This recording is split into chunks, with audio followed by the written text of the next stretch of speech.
네, 안녕하십니까 여러분. 예, 드론 수업을 시작하게 된 중원대학교 송재두 교수입니다. 드론 운영 전공이죠. 예, 그런데 지금 이 화면을 보고 계신 분들은 드론 운영 전공일 수도 있고 아니면 그냥 일반 교양 수업일 수도 있습니다. 그렇지만 일단 처음에 시작하는 것은 모두 동일하므로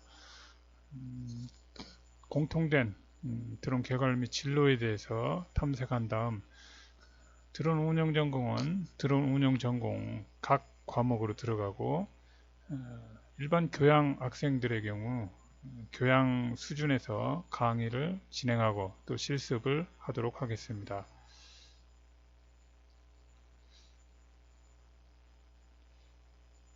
드론은 쓰임새가 굉장히 많은 것이죠. 그런데 드론이란 어떤 것인지 제일 먼저 알아보아야 하겠습니다.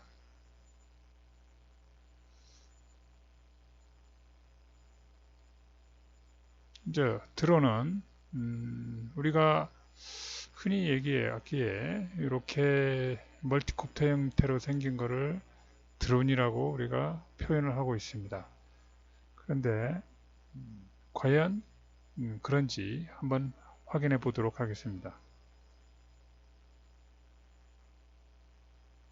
네.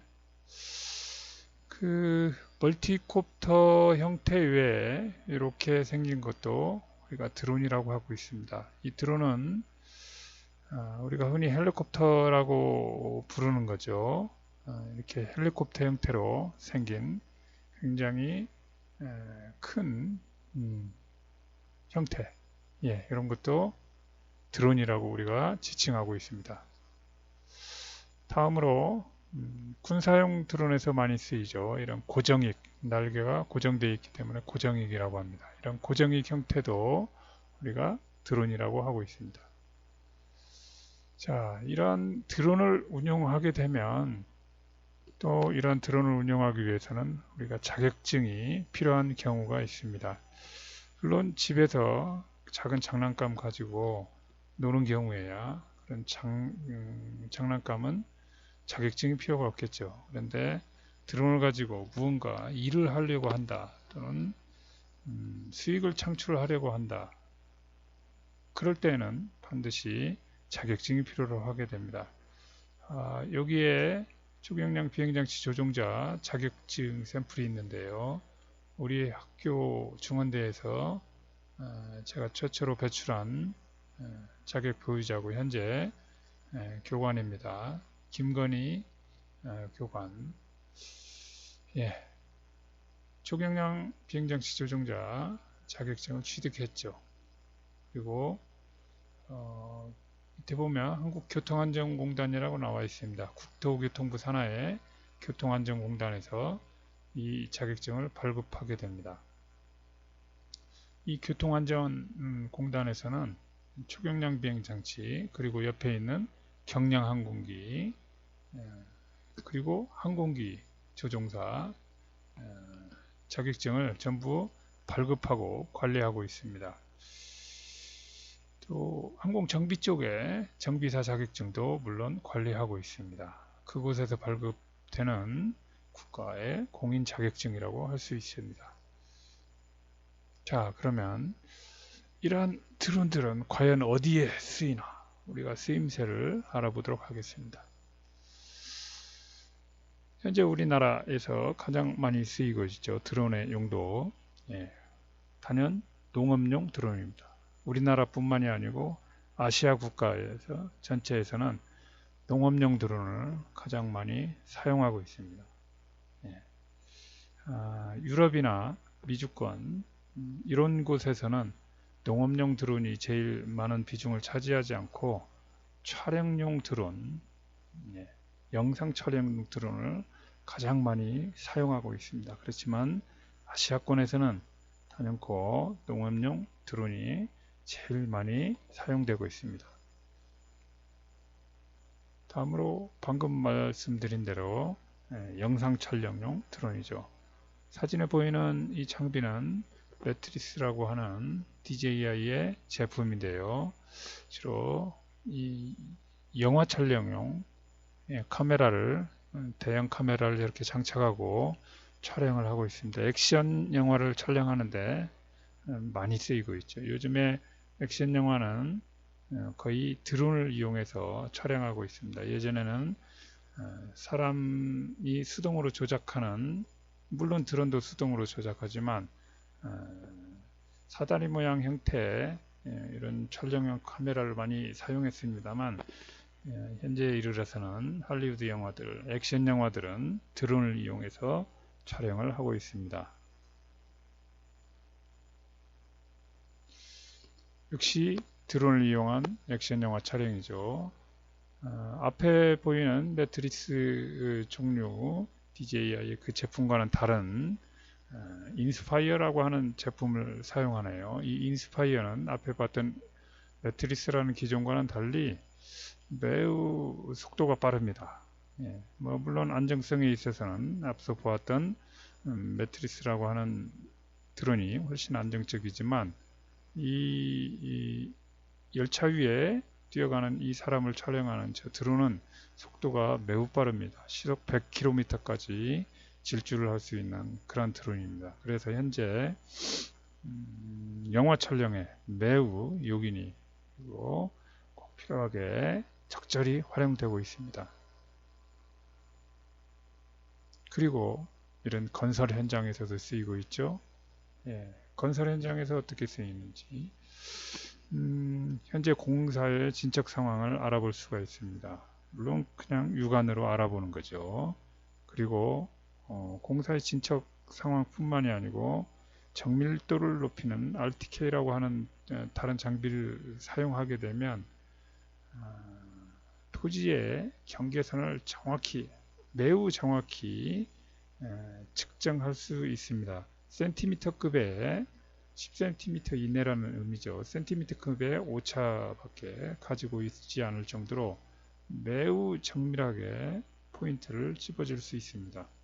거기에 다른 장비를 추가로 장착을 해서 사용하게 되면 건설 현장에서 어제와 달리 오늘은 얼마나 공사가 진척되어 있는지, 그러니까 층고가 얼마나 올라갔는지, 눈앞에 보이는 저 철근이 얼마나 쌓아서 올라가서 조립되어서 올라갔는지를 정확히 측정할 수 있습니다. 그 높이를 측정한다는 것은 공사의 진척 상황을 알 수가 있고, 또한 소요되는 자재의 값을 계산으로 풀어서 알 수 있기 때문에 건설 현장에서, 건축 현장에서, 토목 현장에서 매우 요긴하게 사용될 수 있습니다. 다음으로는 군사용 드론이죠. 말할 것도 없습니다. 군사용 드론은 전 세계에서 아주 적절하게 사용되고 있죠. 물론 드론을 가지고 인명을 살상하는 데 사용된다는 그런 윤리적인 측면을 생각한다면 그리 유쾌한 것은 아닙니다. 하지만 공격용이 아니고 우리가 방어용으로 생각하고 우리 나라를 지킨다는 생각을 할 때는 드론이 적절하게 사용될 수 있다고 하겠습니다. 지금 민간 이외에 군사적으로 사용되는 드론이 총액 면에서는 민간용보다 비교가 할 수 없을 정도로 크고 또 매우 필요한 곳에 적절히 사용되고 있다고도 볼 수 있습니다. 군사용 드론은 군대 내에서 그 차지하는 비중 역할이 앞으로 더욱더 커질 것입니다. 특히 항공기, 전투기의 경우 조종사를 키우는데 매우 막대한 비용이 소요되지만 이를 무인 전투기로 바꾼다면 그 비용이 대폭 절감될 수 있기에 앞으로 드론 또는 무인기는 군대 내에서 군사적인 목적에서 더욱더 확대될 것입니다. 그리고 드론 자격증을 가장 잘 사용할 수 있는 곳도 역시 군대입니다. 그러므로 아직 군에 가지 않은 학생 또는 군에 갔다 왔다 하더라도 새로운 직업을 찾기 위해서 군에 입대하는 것도 자격증을 취득한 뒤에 군에 입대하는 것도 아주 좋은 방법이라고 할 수 있습니다. 다음으로 소방이나 이런 인명 구조용으로 많이 쓰이죠.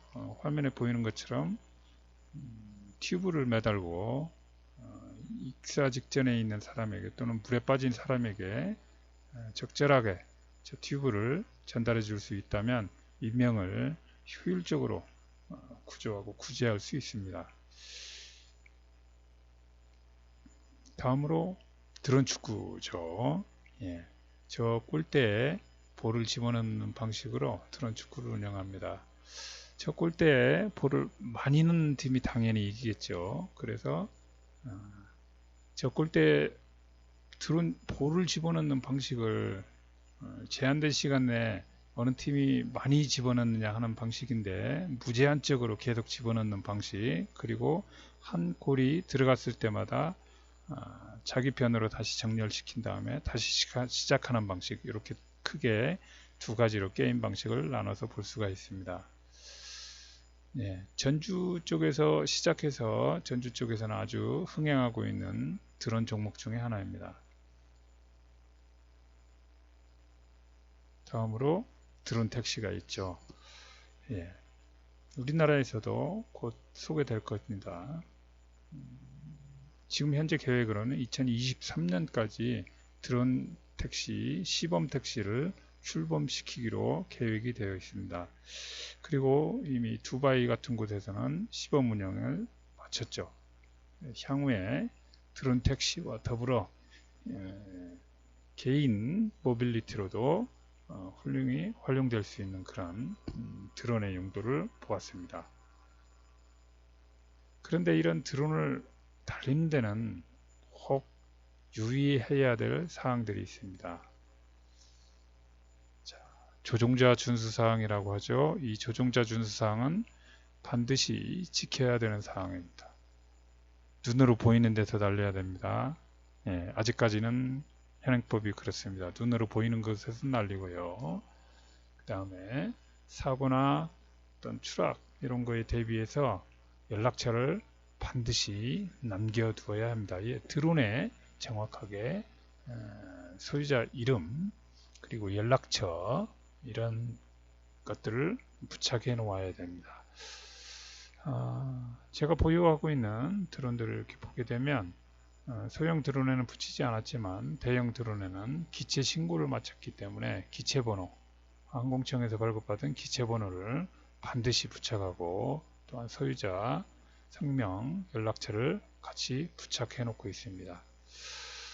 다음으로 밤에는 달리면 안 됩니다. 매우 위험합니다. 일몰일출 이 시간대를 반드시 지켜야 됩니다. 그리고 절대로 사람 머리 위로 날리면 안 됩니다. 사람이 모여있는 곳 상공에 드론을 날리다가 추락하게 되면 인명피해가 발생하기 때문에 절대적으로 금기사항입니다. 다음으로 공중을 날아다니는 물체인데 이게 음주비행하면 안 되겠죠. 음주운전도 안 되는데 음주비행은 절대적으로 금물입니다. 형사처벌됩니다. 혈중 알코올 농도 0.02%입니다. 0.02%라고 하면 소주 한 모금만 마셔도 걸립니다.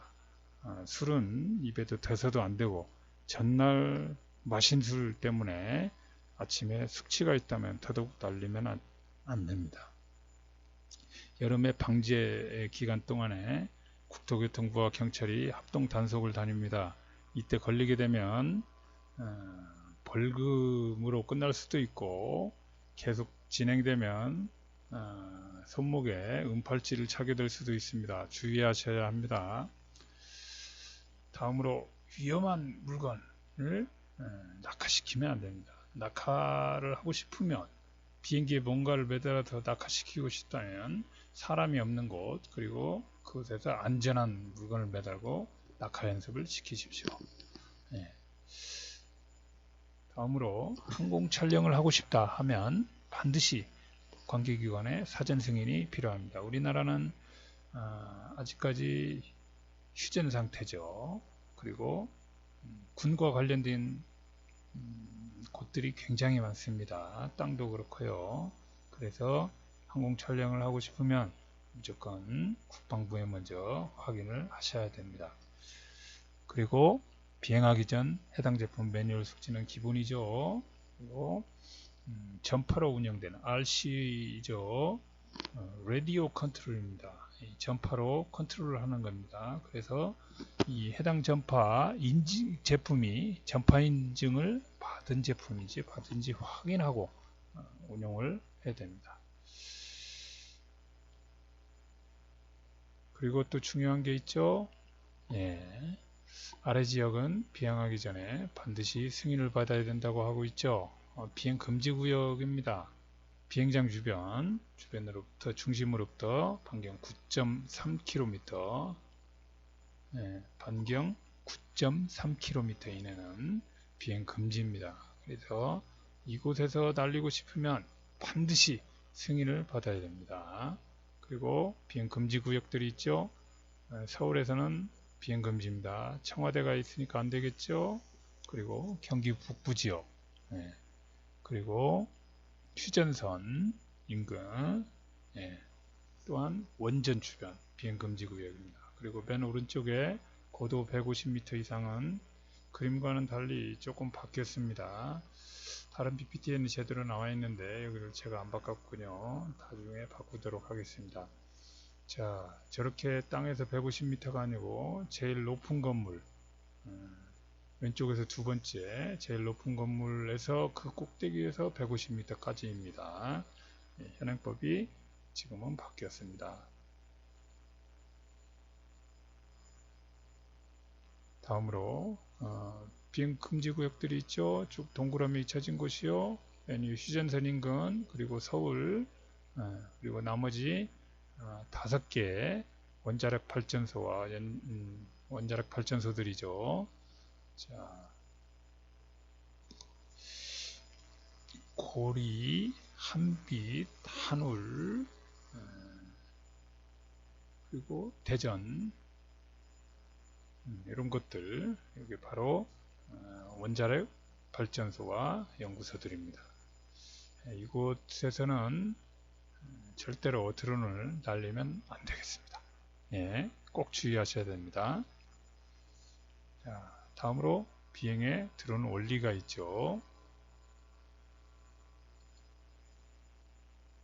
자, 서로 시계방향, 반시계방향 반대로 돌아갑니다. 토크와 반토크의 원리에 의해서 이게 진행이 되겠죠. 토크와 반토크 원리에 의해서 진행이 되는데,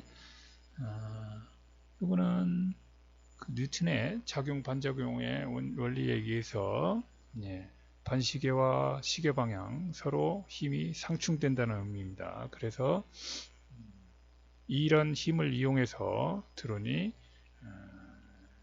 공중에서 좌나 우로 돌아가지 않고 정면을 향하면서 운행을 할 수 있다는 것입니다.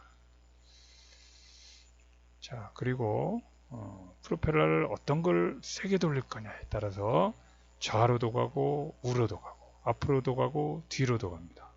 그러니까 화면에서 보면 앞쪽으로 기울면서 전진하기 위해서는 뒤쪽에 있는 두 개의 프로펠러를 고속으로 회전시키면 화면에 보이는 것처럼 기울어집니다. 그게 더 큰 힘을 받으니까 위로 뜨겠죠. 그쪽이. 그러면서 앞으로 전진합니다. 반대로 뒤쪽으로 오게 하고 싶으면 앞쪽에 있는 프로펠러들이 강하게 회전을 하게 되면 그쪽 힘이 세지니까 그쪽이 위로 뜨면서 뒤로 후진을 하게 됩니다. 좌우도 마찬가지겠죠. 우로 가고 싶으면 좌측에 있는 걸 세게 돌리면 되고 좌로 가고 싶으면 우측에 있는 걸 세게 돌리면 되겠습니다. 자, 지금까지 우리 드론에 대해서 알아보는 개괄적인 강의였습니다. 이 강의가 끝나고 나서는 각자 교양이든 드론 운영 전공이든 자기의 상태에 맞는 상황에 맞는 강의로 그 다음 강의가 진행되도록 하겠습니다. 감사합니다.